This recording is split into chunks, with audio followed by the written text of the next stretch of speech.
എറണാകുളത്ത് നിന്ന് ആക്ച്വലി എടപ്പള്ളിയിൽ നിന്നാണ് ഞങ്ങൾ സ്റ്റാർട്ട് ചെയ്യുന്നത്. എടപ്പള്ളി മെട്രോ അല്ല, സോറി, ആക്ച്വലി എടപ്പള്ളിയിൽ നിന്ന് പാലാരിവട്ടം വരെ പോയിട്ട് അവിടെ ഞങ്ങളുടെ ടൂ വീലർ പാർക്ക് ചെയ്തിട്ട് അവിടെ നിന്ന് ഞങ്ങൾ നേരെ പോകുന്നത് നോർത്തിലേക്കാണ്. നോർത്തിൽ നിന്ന് ട്രെയിൻ എടുത്ത് നേരെ പോകുന്നത് കോയമ്പത്തൂരിലോട്ട്. കോയമ്പത്തൂരെത്തി അവിടെ നിന്ന് നേരെ അവിനാശിയിൽ നിന്ന് നേരെ പോകുന്നത്, എനിക്ക് തോന്നുന്നു അവിനാശിയിൽ നിന്നാണ് വണ്ടി എടുക്കുന്നത്. ആക്ച്വലി വണ്ടി എടുക്കുമ്പോൾ അതിൻ്റെ കണ്ടീഷൻ ഭയങ്കര ശോകമായിരുന്നു. പക്ഷേ അതായത് ടെക്നിക്കലി അതിന് കുറച്ച് ഇഷ്യൂസ് ഉണ്ടായിരുന്നു. പക്ഷെ അതൊന്നും ഞങ്ങൾ വകവച്ചില്ല. കാരണം എങ്ങനെയെങ്കിലും ഞങ്ങൾക്ക് ആ ലോഡ് എടുക്കണമായിരുന്നു, അതുകൊണ്ട് കൊടുക്കണമായിരുന്നു എന്നുള്ളതായിരുന്നു ഞങ്ങളുടെ ആവശ്യം. സോ അതുകൊണ്ടിട്ട് അവിടെ നിന്ന് വണ്ടി എടുക്കുന്നു. അവിടെ നിന്ന് നേരെ ബാംഗ്ലൂർ ടു ബോംബെയിൽ നിന്ന് പിന്നെ പോകുന്നത് വാപ്പി എന്ന് പറയുന്നത് ഗുജറാത്തിലെ ഒരു സൈഡാണ്, ഒരു ഇൻഡസ്ട്രിയൽ ഏരിയ ആയിട്ട് വരും. അങ്ങോട്ടാണ് പോകുന്നത്. അവിടെ നിന്നാണ് പിന്നീട് തിരിച്ച് ഞങ്ങൾ വരുന്നത്. അത് വീണ്ടും വരുന്നത് ബോംബെയിലേക്കാണ്. ബോംബെയിൽ നിന്ന് വീണ്ടും ബാംഗ്ലൂർ ടു പിന്നെ കോയമ്പത്തൂർ. ഇപ്പോൾ കോയമ്പത്തൂരാണ് വണ്ടി ഹാൾട്ട് ചെയ്തിട്ടുള്ളത്. അവിടെ നിന്നാണ് ഞങ്ങളിപ്പോൾ തിരിച്ച് പാലക്കാട് എത്തിയിട്ടുള്ളത്. പക്ഷേ ഇതിൻ്റെ ഇടയിൽ സംഭവിച്ചിട്ടുള്ള കുറച്ച് കാര്യങ്ങൾ എന്തൊക്കെയാണെന്ന് വെച്ച് കഴിഞ്ഞാൽ, ഞങ്ങൾ ഇവിടുന്ന് പോകുമ്പോൾ തന്നെ വണ്ടി സ്റ്റാർട്ട് ചെയ്യുന്ന സമയത്ത് നമുക്ക് ഒന്നും അറിയില്ല. കാരണം എന്താ വെച്ച് കഴിഞ്ഞാൽ ഭയങ്കര സന്തോഷമാണ്, ഒരു ട്രിപ്പ് സ്റ്റാർട്ട് ചെയ്യുന്ന സന്തോഷമാണ്. അത് ഞങ്ങൾ രണ്ടുപേരും എൻജോയ് ചെയ്തിട്ടുണ്ട് ആക്ച്വലി. പക്ഷേ ട്രിപ്പ് സ്റ്റാർട്ട് ചെയ്ത് കുറച്ച് കഴിഞ്ഞ് ഒരു 1-2 ദിവസം കഴിഞ്ഞപ്പോൾ, ആ രണ്ടാമത്തെ ദിവസം തന്നെ ഞങ്ങൾക്ക് കിട്ടിയത് ഒരു ഹാൾട്ടാണ്. ഹാൾട്ട് എങ്ങനെ കിട്ടിയെന്ന് വെച്ച് കഴിഞ്ഞാൽ, ആക്ച്വലി ഈ വണ്ടി തന്നിട്ടുള്ളത് ഞങ്ങളുടെ വണ്ടിയല്ല. അതുകൊണ്ട് തന്നെ ഇതിൻ്റെ ഓണർ അല്ലെങ്കിൽ അതിൻ്റെ ഏജൻസി ആരാന്ന് വെച്ച് കഴിഞ്ഞാൽ, അതിൻ്റെ കൺസേൺ പേഴ്സൺ, ഞാൻ അദ്ദേഹത്തിൻ്റെ പേര് പറയാൻ ഉദ്ദേശിക്കുന്നില്ല, ആൾക്ക് ട്രിപ്പ് കൊടുത്തിട്ടുള്ള വ്യക്തി, അതായത് ഇതിൻ്റെ ഇടയിൽ 3-4 ആൾക്കാരുണ്ട്.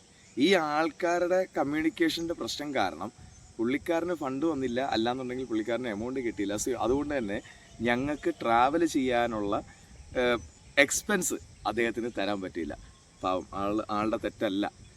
അതുകൊണ്ടിട്ട് ആൾ ഡിലേ ആക്കി. അപ്പോൾ ഞങ്ങൾ ചെയ്ത ഒരു കാര്യം എന്താ വെച്ച് കഴിഞ്ഞാൽ, അവിടെയുള്ള ഒരു പെട്രോൾ പമ്പിൽ ഞങ്ങൾ കയറി കിടന്നു. അതായത് വണ്ടി എന്ന് പറയുന്നത്, ഇനി അതും കൂടെ പറഞ്ഞുതരാം. വണ്ടിയുടെ ഇതിപ്പോൾ എനിക്കിപ്പോൾ കാണാൻ പറ്റുന്നുണ്ടാവും, ഇതിൻ്റെ ഇടയിൽ ഞാൻ ഇടുന്നുണ്ട്. വണ്ടി എന്ന് പറയുന്നത് ആക്ച്വലി 40 ഫീറ്റ് ലോങ് ഉള്ള കണ്ടെയ്നറാണ്, 10 ടയേഴ്സാണ്. സോ അത് കൊണ്ട് നടക്കുന്നതിൻ്റെ ബുദ്ധിമുട്ട് എന്താണെന്ന് ഏകദേശം ഓടിക്കുന്ന ഒരു സാധാരണ വ്യക്തിക്ക് മനസ്സിലാക്കാൻ പറ്റും, ഡ്രൈവ് ചെയ്യുന്ന ഒരാൾക്ക് മനസ്സിലാക്കാൻ പറ്റും. അത് വളച്ചെടുക്കാനും ഇതിനുള്ള ബുദ്ധിമുട്ട് പല സ്ഥലങ്ങളിലും ഞങ്ങൾ തന്നെ പറഞ്ഞിട്ടുണ്ട്. ഓരോരുത്തർ വന്നിട്ട് അങ്ങോട്ട് തിരിച്ചിട് ഇങ്ങോട്ട് തിരിച്ചിട് എന്ന് പറയുമ്പോൾ തന്നെ ഞങ്ങൾ പറയാറുണ്ട്, എന്നാൽ പിന്നെ ഒരു കാര്യം ചെയ്യും, ചേട്ടൻ തന്നെ തിരിച്ചിട്, ഞങ്ങൾ മാറി നിൽക്കാം, ഒരു കുഴപ്പമില്ല, എന്താണെന്ന് വെച്ചാൽ ചെയ്തോന്നേ എന്ന് ഞാൻ പറയേണ്ട ഒരു അവസ്ഥ വന്നിട്ടുണ്ട്. അത് തമിഴ്നാട്ടിലുണ്ടായിട്ടുണ്ട്. അവിടെ ചില ഫാക്ടറികളിലൊക്കെ ചെല്ലുന്ന സമയത്ത് ഈ ലോഡ് ഇറക്കുന്ന സമയത്ത് അവർ അങ്ങാടൊടുക്കി എന്നൊക്കെ പറയുന്നുണ്ട്. ഇവരുടെ കൺസെപ്റ്റ് എന്ന് പറയുന്നത് ഭയങ്കര ചെറുതായിട്ടുള്ളൊരു സൈക്കിളോ ബൈക്കോ സ്കൂട്ടറോ കാറോ പോലെ ഈ സാധനത്തിന് കൊണ്ടു നടക്കാമെന്ന, ഒരിക്കലുമല്ല. അതിൻ്റെ കഥ വേറെയാണ്. പക്ഷെ അത് അവർക്ക് അറിയില്ല. അത് അവരുടെ അറിവില്ലായ്മ കൊണ്ടിട്ടാണ് അവർ പറയുന്നത്. അവർ നോക്കുമ്പോൾ സ്റ്റിയറിംഗ് കൊണ്ട് പവറാണോ എന്ന് മാത്രമേ അവർ നോക്കുന്നുള്ളൂ. ഇത് പവറും അല്ല, സ്റ്റിയറിംഗ് ഉണ്ടായിട്ട് കാര്യവുമില്ല. ഈ സാധനത്തിൻ്റെ ലെങ്ത് ആൻഡ് വിഡ്ത്ത്, ഹൈറ്റ് ഇതെല്ലാം നോക്കിയിട്ട് നമുക്ക് വേറെ കുറേ കാര്യങ്ങളും കൂടെ കണക്കാക്കണം. മരച്ചില്ലകളുണ്ടോ അല്ലെങ്കിൽ ലൈനുണ്ടോ, അതായത് ഇലക്ട്രിക് ലൈനോ കാര്യങ്ങളോ അങ്ങനെ എന്തെങ്കിലും പ്രശ്നമുണ്ടോ, നമ്മൾ വണ്ടി നിർത്തി കഴിഞ്ഞ് കഴിഞ്ഞാൽ വേറെ റോട്ടിൽ കൂടെ പോകുന്ന യാത്രക്കാർക്ക് ബുദ്ധിമുട്ടുണ്ടോ, ഈ കാര്യങ്ങളെല്ലാം കൂടെ നമ്മൾ നോക്കണം. ഇതെല്ലാം കണക്കാക്കിയിട്ടാണ് നമ്മളത് ചെയ്യുന്നത്. പക്ഷേ അവർക്ക് അതിനെക്കുറിച്ചൊന്നും അവർ കൺസേൺ അല്ല. അത് അവരുടെ അറിവില്ലായ്മ കൊണ്ടട്ടാ. അത് ഞാൻ പറയാം, ഒരു ജേണി അത് നിങ്ങളുടെ എല്ലാവരുടെയും ലൈഫിൽ നല്ലൊരു മാറ്റം ഉണ്ടാക്കും. പ്രശ്നങ്ങളുണ്ടാവും, അത് നോക്കണ്ട. പക്ഷേ എങ്കിൽ കൂടെ നിങ്ങളുടെ കംഫർട്ട് സോണിൽ നിന്നും, ഗ്രൗണ്ട് സീറോയിൽ നിന്നും മാറി നിങ്ങൾ ഏതെങ്കിലും ഒരു സ്ഥലത്തേക്ക്, അല്ലെങ്കിൽ ഇച്ചിരി ദൂരപ്പെട്ടൊരു സ്ഥലത്തേക്ക്, നിങ്ങളുടെ കംഫർട്ട് സോണിൽ നിന്ന് മാറുന്ന ഒരു സ്ഥലത്തേക്ക് പോകാൻ പറ്റുകയാണെന്നുണ്ടെങ്കിൽ വളരെ നല്ലതായിരിക്കും. ബിക്കോസ് ഞാൻ ഭയങ്കര കംഫർട്ടായിട്ട് ജീവിക്കുന്ന ഒരു വ്യക്തിയായിരുന്നു എൻ്റെ എടപ്പള്ളിയിൽ. അതിൽ നിന്ന് മാറിയിട്ട് ഞാനൊന്ന് ട്രാവൽ ചെയ്ത് കഴിഞ്ഞപ്പോഴാണ് ഓക്കെ, എനിക്ക് ഇന്ന പ്രശ്നങ്ങളുണ്ട് എന്ന് എനിക്ക് മനസ്സിലാക്കാൻ പറ്റിയത്. മേ ബി നിങ്ങൾക്കും അങ്ങനെ തന്നെയായിരിക്കും. അതിന് പല മാനദണ്ഡങ്ങളുണ്ട്. പല മാനദണ്ഡങ്ങൾ എന്ന് പറഞ്ഞു കഴിഞ്ഞാൽ ലൈക്ക് കൈൻഡ് ഓഫ് എൻ്റെ ഫുഡ് ഹാബിറ്റ്സ്, അല്ലെങ്കിൽ എൻ്റെ ജീവിത ശൈലികൾ, ഇതിൽ നിന്നെല്ലാം മാറിക്കഴിഞ്ഞപ്പോഴാണ് ഈ സാധനങ്ങളെല്ലാം തന്നെ എനിക്ക് കിട്ടിയത്. കാരണം ആ ട്രാവലിങ്ങിലാണ് എനിക്ക് ആ സാധനങ്ങളെല്ലാം മനസ്സിലാക്കി എടുക്കാൻ പറ്റുന്നത്. ഓക്കെ, എനിക്ക് ഇന്ന പ്രശ്നങ്ങളുണ്ട്, അപ്പോൾ ഇങ്ങനെയും എന്നെ കൊണ്ട് നടക്കും എന്ന് മനസ്സിലാക്കാൻ പറ്റിയത് അപ്പോഴാണ്. അപ്പോൾ അത് നല്ലൊരു കാര്യമായിരിക്കും. കാരണം മൊത്തത്തിൽ മലയാളികളെ പറയുന്നത് മദ്രാസി എന്നാണ്. അതായത് ഒരു ലോറി കൊണ്ടുപോകുന്ന ഒരു ആളെ അവർ കണക്കാക്കുന്ന മദ്രാസി, അതായത് തമിഴ് പേഴ്സൺ എന്നാണ്. അത് തെറ്റല്ല, തമിഴ് പേഴ്സൺ ഒരിക്കലും തെറ്റാണെന്ന് ഞാൻ പറയുന്നില്ല. ഉടൽ മണ്ണക്കുയിർ തമിഴ്ക്ക് എന്ന് പറയുന്നതാണ്. പക്ഷേ അത് തന്നെ അവർ ചോദിക്കുമ്പോൾ തമിഴ്നാടാ, അപ്പോൾ നമ്മൾ പറയുകയാണ് അല്ല കേരള. ദൈവമേ, ഈ 100% ലിറ്ററസി എന്നൊക്കെ പറയുന്നതൊന്നും ഇല്ലാത്തതല്ല, അതൊക്കെ ഉള്ളതാ. കാരണം അവർക്കറിയാം നമുക്ക് എന്തൊക്കെയോ അറിയാമെന്നും, അല്ലെങ്കിൽ നമ്മൾ മിനിമം ഇതൊക്കെ കാര്യങ്ങൾ ബോധമുണ്ടെന്നൊക്കെ അവർക്ക് അറിയാവുന്ന കാര്യങ്ങളാണ്. സോ ഇതെല്ലാം തന്നെ നിങ്ങൾക്ക് ഫീൽ ചെയ്യാൻ പറ്റും. പക്ഷേ ഇതൊക്കെ അറിയണം എന്നുണ്ടെങ്കിൽ ആ ഭാഗത്ത് പോയി പഠനം. പിന്നെ അവർക്കുള്ള ബുദ്ധിമുട്ടുകൾ അത് ഭയങ്കര കടുപ്പം തന്നെയാണ്. കാരണം എന്താ വെച്ച് കഴിഞ്ഞാൽ ഞങ്ങളിപ്പോൾ ഇവിടെ നിന്ന് പോയി ഓരോ സ്ഥലങ്ങൾ ഞാൻ പറഞ്ഞായിരുന്നു. ഈ പറഞ്ഞ സ്ഥലങ്ങളിലെല്ലാം തന്നെ പോകുന്ന ഇൻഡസ്ട്രിയൽ ഏരിയകളിലേക്കും അവിടുത്തെ ഫാക്ടറികളിലേക്കാണ് ലോഡാണ് ഈ കൊണ്ടുപോകുന്നത്. അതായത് 40 ഫീറ്റ് ലെങ്ത്തുള്ള കണ്ടെയ്നറിൽ വരുന്ന ലോഡ് എറൗണ്ട് ഒരു മിനിമം 25 to 40 ടൺ ഉണ്ടാവും. ഈ 25 to 40 ടൺ ഇറക്കുന്ന കുറച്ച് ലോഡേഴ്സ് അല്ലെങ്കിൽ അങ്ങനെ ഒരു വിഭാഗം ഉണ്ടാവും. ഇവരുടെ പ്രശ്നങ്ങൾ, ഇവർക്കൊന്നും പല കാര്യങ്ങളും നമ്മളൊക്കെ ശരിക്കും ഭാഗ്യവാന്മാരാന്നേ. എത്ര ഭാഗ്യമുണ്ടെന്നറിയോ? നമുക്ക് കുടിക്കാൻ വെള്ളമുണ്ട്, നമുക്ക് കുളിക്കാൻ വെള്ളമുണ്ട്, ഫുഡുണ്ട്, ഫാമിലിയുടെ കൂടെ ടൈം സ്പെൻഡ് ചെയ്യാൻ പറ്റുന്നുണ്ട്, നമുക്ക് ഫ്രീ സ്പേസ് ഉണ്ട്.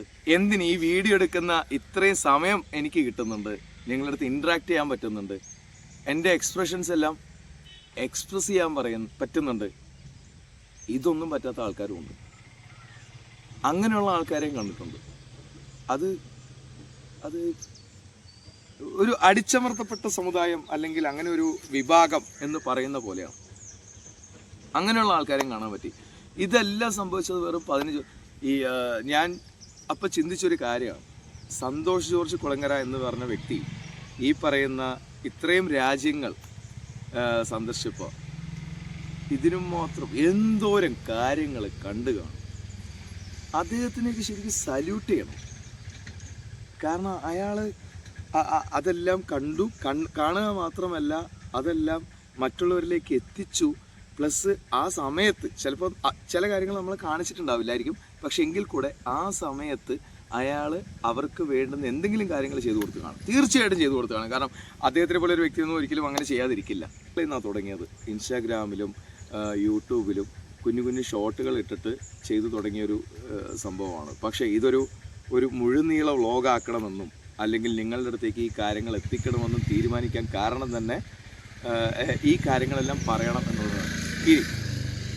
നേരത്തെ പക്ഷെ ഇതിന് തന്നെ നെഗറ്റീവ് സൈഡും ഉണ്ട്. നെഗറ്റീവ് സൈഡ് വളരെ വളരെ മോശമാണ്. കേരളത്തിലെ കൺസ്യൂമറിൻ്റെ എനിക്ക് ഏറ്റവും കൂടുതൽ ആകർഷിച്ച ഒരു കാര്യമാണ് ബോംബെയിൽ വെച്ച് ഞങ്ങളുടെ കണ്ടെയ്നർ പോലീസ് തടുത്തൊരു കാര്യം. അപ്പോൾ അവർ തടുക്കാൻ കാരണം എന്താ വെച്ച് കഴിഞ്ഞാൽ ഒന്ന് രജിസ്ട്രേഷൻ, കാരണം രജിസ്ട്രേഷൻ അവിടുത്തെ അല്ല, മഹാരാഷ്ട്ര അല്ലാത്തത് കൊണ്ട് തന്നെ അവർ തടുത്തതിന് ഇവർ ആദ്യം തന്നെ 10,000 രൂപയാണ് ഫൈൻ ഇട്ടത്. ഈവൻ ഞങ്ങളുടെ പേപ്പേഴ്സ് എല്ലാം തന്നെ ക്ലിയർ ആയിട്ട് കൂടെ 10,000 രൂപയാണ് ഫൈൻ ഇട്ടത്.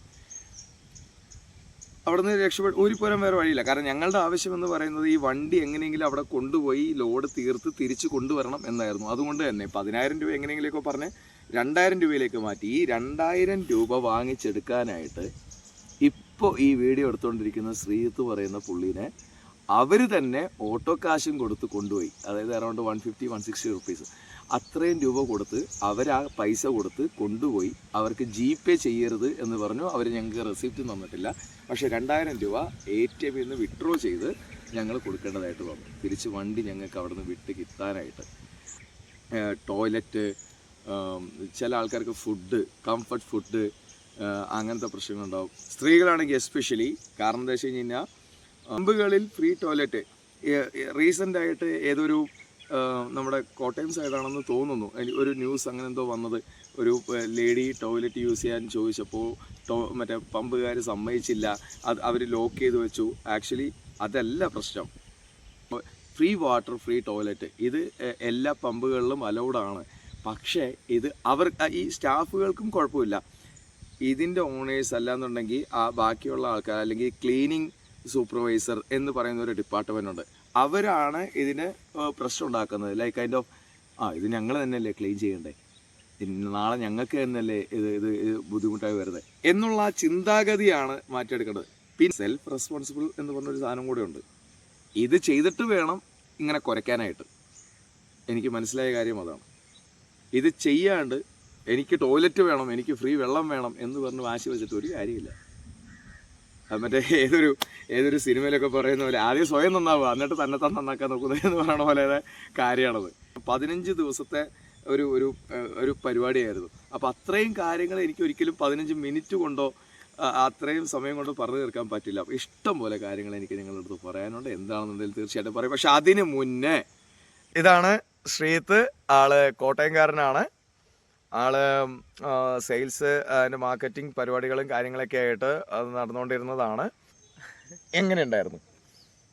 കൊള്ളാം, അടിപൊളിയായിരുന്നു. 15 ദിവസം 2 ഐഡിയോളജിക്കലായിട്ടുള്ള ആ ഒരു സാധനങ്ങൾ ക്രാഷ് ചെയ്തൊരു ഡേയ്സ് ആണ്. അതാണ് ഞാൻ അതിനകത്ത് കാണുന്നത്. എന്തൊക്കെ ഒരു യാത്രയിൽ 2 ഡിഫറെന്റ് പേഴ്സൺസ് തമ്മിലുള്ള ആ ഒരു ഇന്ററാക്ഷൻ ഉണ്ടല്ലോ, അതാണ്. അതായത് ഒരു ബന്ധമില്ലാത്ത 2 ആൾക്കാർ, 2 പേര് ഒരു 15 ഡേയ്സ് എന്ന് പറഞ്ഞു കഴിഞ്ഞാൽ എക്സ്പെക്ട് ചെയ്യാൻ പറ്റത്തില്ലാത്തൊരു സാധനമായിരുന്നു. അതെ, എന്തൊക്കെ സംഭവിക്കുമെന്ന് പറയാൻ പറ്റില്ല. പക്ഷേ അതില് 2 പേരുടെ ഐഡിയാസ് ഷെയർ ചെയ്യുന്നു, എക്സ്പീരിയൻസസ് ഷെയർ ചെയ്യുന്നു, അതുപോലെ പുതിയ പുതിയ ഇന്നോവേറ്റീവ് ആയിട്ടുള്ള തോട്ട്സ് വരുന്നു. ഓക്കെ, ഞാൻ അതിനെ അങ്ങനെയാണ് കാണുന്നത്.